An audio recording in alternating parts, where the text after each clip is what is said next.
Morning, everybody. So today for the schedule, we have a little checkpoint quiz and nothing really new, but I wanted to take some time to make a video reviewing some things that are on that quiz, including things that maybe I haven't talked to you directly about it because you've been watching a lot of Mrs. Campbell's videos for the times that I was sick. So we're going to be reading from the Moon book, plus a little from our What Your Third Grader Needs to Know book. And we'll get to, as I had mentioned earlier, the tides and eclipses in the following videos for this week. So we are going to continue learning about the moon later on this week with tides and eclipses. But I wanted to take some time to read about some ways that we have explored the moon, which you talked about with Mrs. Campbell in the videos. And I'll be reading a little bit from this moon book and some other books as well. So some night sky gazers and astronomers can get a close-up view of the moon by looking through binoculars. Others look through telescopes. Some huge telescopes are used at observatories. So here's a picture of an observatory. And do you remember who it was who actually discovered the telescope? Or not discovered, but invented a telescope. Do you remember who that was? Galileo Galilei was the first one to look at stars and planets from a telescope. Sorry, I've got things kind of all over the place. I was going to look at this space exploration book with you all, as it goes through the whole timeline of basically across the world, not just America and Russia, how people have learned about space going back from 2773 BC. Egyptians developing a 365-day calendar with Sir Isaac Newton's laws about gravity and motion. Copernicus saying that Earth is not the center of the universe. The sun was, he thought, but actually it's just the center of our solar system. In 1609, Galileo Galilei creates his own telescope. He is able to look at the moon, he discovered 4 moons on Jupiter, and he also saw a supernova. Okay, and this book also gets into the space race between the Soviet Union and America. But that's all for that part of it. I also wanted to review, let's see. So yeah, telescope. Got a little bit that we'll be reading from. What your third grader needs to know.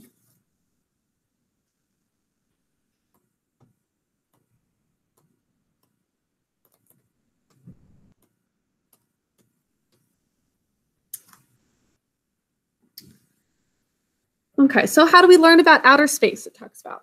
Now, the biggest telescopes need to be in special buildings called observatories that we were just looking at. Now, these where city lights in a special building in a faraway place. It needs to be very remote so that there are not city lights that make it hard to see the night sky. So there are some astronomers who have to be at these observatories far away from any town or city in a very remote location so that they're actually able to observe things really well. So that's not as much for just a common person to go to. It's more for astronomers who are truly studying to go to those observatories, which they have to stay at for quite a while. Astronomers learn about distant planets, stars, and galaxies by looking through powerful telescopes made of lenses and mirrors that let the human eye focus on objects far, far away. As soon as the first telescopes were invented in the 1600s by Galileo, people began to observe the stars and planets. What they learned also taught them a lot about this planet of ours called Earth. Today's astronomers also use another kind of telescope called a radio telescope. Radio telescopes actually use sound, not sight, to learn about the universe. They collect faint signals from outer space. They gather information that might not be seen through telescope lenses. In 1990, the space shuttle called the Hubble Space Telescope, remember, hearing about the Hubble Space Telescope. Yeah, in 1990, the space shuttle put the Hubble Space Telescope into orbit about 370 miles above Earth, or 380 or so. The Hubble Space Telescope is about the size of a school bus. It weighs about 12 tons, though. It uses a concave mirror. Concave means that it curves in, 8 feet across to collect light from faraway stars. So it's collecting that light. And then radios information about that light back to Earth. Astronomers also learn a great deal from unmanned space probes. These spacecraft carry cameras, computers, and scientific instruments far into space. They send radio signals back to Earth. Sometimes astronomers turn these signals into pictures like postcards sent from outer space. So we learned specifically also about the International Space Station, that also collects information as it orbits Earth and sends it back to Earth as well. Okay, wanted to continue on with this moon book now, which is going to get into the space race, to do a little review of that. Now, for centuries, people have wanted to know more about our Earth. In 1959, the Soviet spacecraft called Luna 3 transmitted to Earth the very first pictures of the far side or back of the moon. Now, we are always looking at the same side of the moon. That part that's in the far side or dark side of the moon is the part that's not getting light. Now, there aren't as many dark areas on that side as on the side we see from Earth. In 1961, President John F. Kennedy made a commitment to put Americans on the moon before the end of the decade. So he said, we're going to do it in the 1960s. At first, many American unmanned spacecrafts were sent. Pictures were taken. Then Surveyor 1 landed on the moon in 1966. So the first thing to land on the moon was not a human, it was an unmanned spacecraft. Unmanned spacecraft means there are no humans on it. Then Surveyor 1 landed on, it sent back information about the moon's surface. Now, the first manned orbit of the moon was called Apollo 8. Now, that was the first one that went to the moon, even though people didn't get out of that one, Apollo 8. So that was in 1968. Now, on July 20th, 1969, Neil Armstrong and Buzz Aldrin of the Apollo 11 mission became the first men to walk on the moon. So it took a long time of different satellites going, or not satellites, but different spacecrafts going to the moon, collecting information without people on it, and then people there but not getting out yet before people could finally be on the moon. And it definitely happened, as President Kennedy said, in the 1960s. It happened in 1969. And we were back and forth with the Soviet Union. This one doesn't talk about Sputnik, but let's go through that. Now, in 1957, before this book gets into it, that's when the first artificial satellite was launched. Artificial satellite means that it orbits around something, but it's man-made. It's not like the moon that is rocks and dust, natural things that start to orbit Earth. It's the first artificial satellite. It was called Sputnik 1, and it signaled the start of the space age. So the Soviet Union really started the space race when they launched Sputnik to orbit us. It's the first man-made satellite. It was about the size of a beach ball, so pretty small. And then there were animals that were sent before humans ever were. So let's get back to that. There were 5 more Apollo landings on the moon. The last one, which was called Apollo 17, was in 1972. The astronauts did experiments and gathered samples. Scientists and astronomers were able to learn more about the history and nature of our moon. And on a clear night, when the moon is in the sky, we should gaze up at it. We're still learning more about our closest neighbor, the moon. This book has some cool extra facts as well, including some moon milestones, including the ones that we've talked about, but also some other ones that we haven't. So like 4,200 years ago, people who lived in Mesopotamia recorded the lunar eclipses. So over 4,000 years ago, people were already taking records, and we wouldn't be able to do all these things, or NASA wouldn't be able to do all the things that they do if it hadn't been for many generations, thousands of years before, all of these scientists really gathering information and building on each other's knowledge. About 2,500 years ago, a Greek philosopher believed that the moon's light came from the sun.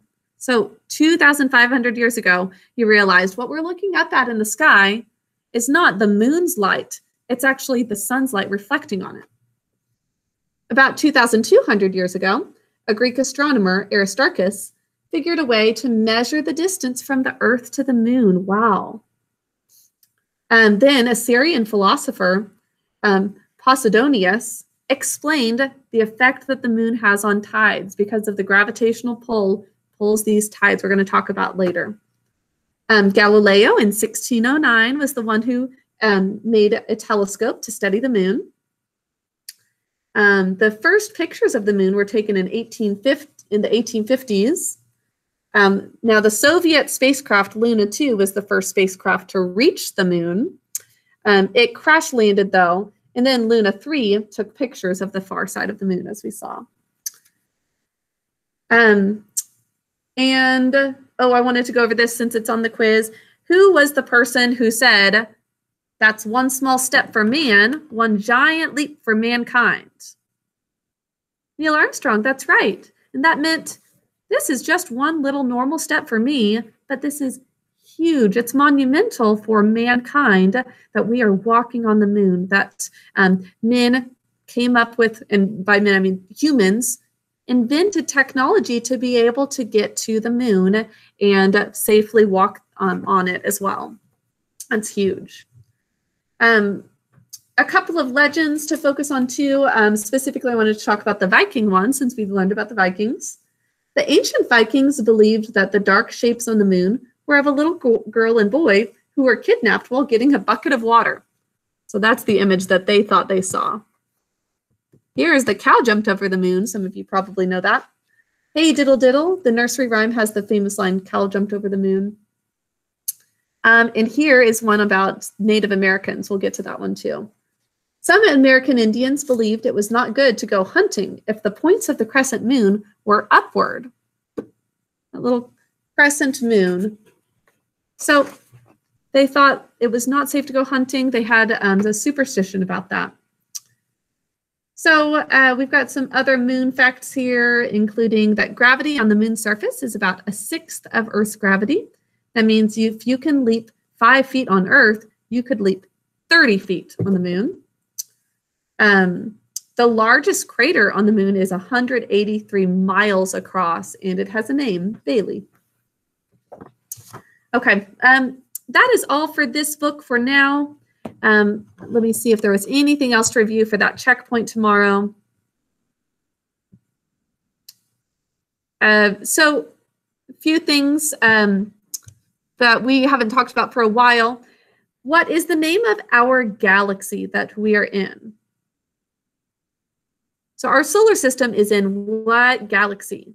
The Milky Way galaxy, that's right. And this might end up changing. It was supposed to be on the quiz for today, but this might end up changing, but it's still good to review. And a galaxy, unlike a solar system, solar means sun. So solar system is the planets and things that revolve around the sun. A galaxy is bigger than that. It is a collection of, let me get the precise definition, collection of stars, dust, and gas, all held together by gravity. So it's a whole system of multiple stars, dust, and gas, all collected, and obviously planets too. And finally, there are multiple galaxies within all of space, which is called the universe. So there's all of space, the universe. Within the universe, we have multiple galaxies spaced out, these multiple galaxies. And then within a galaxy, We've got solar systems, and obviously we know the most about ours. Okay, that is all for a little quick review of a lot of different things. I know that jumped around quite a bit, but you've got a little quiz to take, and we are almost finished with our whole astronomy unit. So we'll continue to be learning about the sun, the moon this week, and then a little bit more review continued. But I will talk to you soon. Have a wonderful day. Bye.